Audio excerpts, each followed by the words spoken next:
Yeah.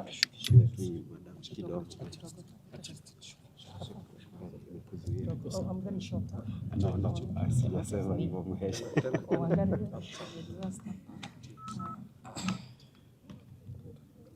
Good morning to all.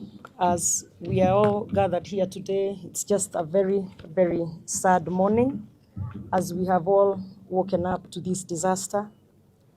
And as you have heard from the two cabinet secretaries of Education and of Interior, we are all working together, both the county government as well as the national government, so that we can make sure that we stand in the gap for these parents.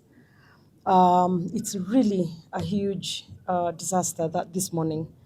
And what I can see, or what is happening right now, is also the pairing of the parents with the students who are here, so that at least from that point, we are able to then move to the next level.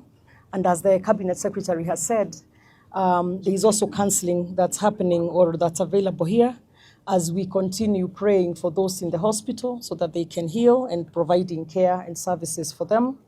But also as we continue now to the more difficult part, which is figuring out the ones who have lost their lives, as well as informing the families once we get to that point. So as we stand here, we stand in solidarity with the parents, with the school, with the wonderful people of Kenya, the families and the friends and everybody. And as a government together, we are working to make sure that everything that needs to be done is done.